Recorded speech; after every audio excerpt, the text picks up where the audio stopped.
Une troisième édition riche en couleurs, en animation et en compétition de divertissement.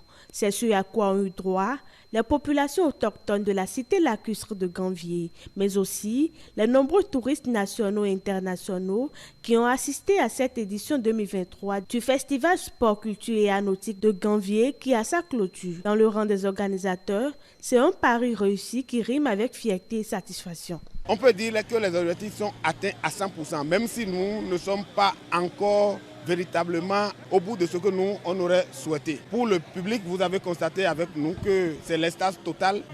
Ce que nous avons fait jusque-là, c'est essentiellement avec le soutien de quelques amis.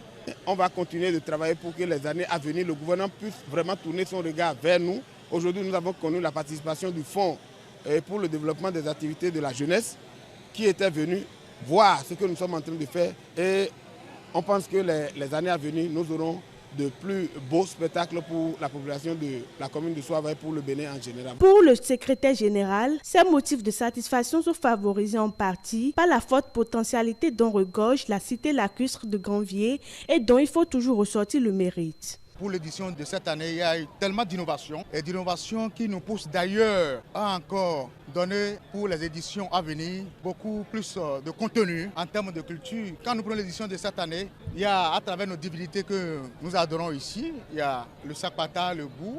C'est le moment de faire ressortir ces divinités où il y a eu des générations qui n'ont pas eu la chance de savoir, il y a 10 ans, peut-être 20 ans, 30 ans, que ce village avait ses potentialités.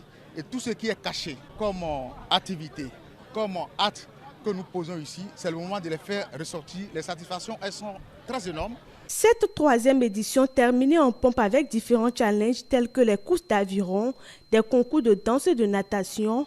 Les regards sont désormais fixés sur l'édition prochaine qui s'annonce être riche en innovation. L'année prochaine, nous aurons une fois sur l'eau. Tout ce que nous avons, ce ne serait plus que les richesses lacustres, mais les richesses du Bénin, de tout le Bénin, qu'on va exposer sous ces stands-là pendant au moins 2 mois pour que les touristes qui visitent Ganvié pendant cette période-là puissent avoir la chance de découvrir tout ce que le Bénin a de plus cher du nord au sud, de l'est à l'ouest. Nous avons des athlètes qui participent aux compétitions nationales et internationales et qui ramènent des coupes. Ils sont allés un peu partout en France, en Tunisie, pour permettre à nos athlètes de continuer à s'améliorer. Il fallait les mettre en compétition avec les gens d'autres clubs.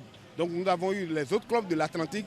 L'année prochaine, avec l'appui de la fédération, on compte aller au-delà pour prendre d'autres départements. En 3 éditions, le Festival Culture, Sport et Anautique a eu le mérite de révéler plusieurs athlètes d'aviron qui ont réussi à hisser au plus haut le drapeau béninois lors des compétitions internationales comme ce fut le cas il y a quelques mois en Tunisie et en France.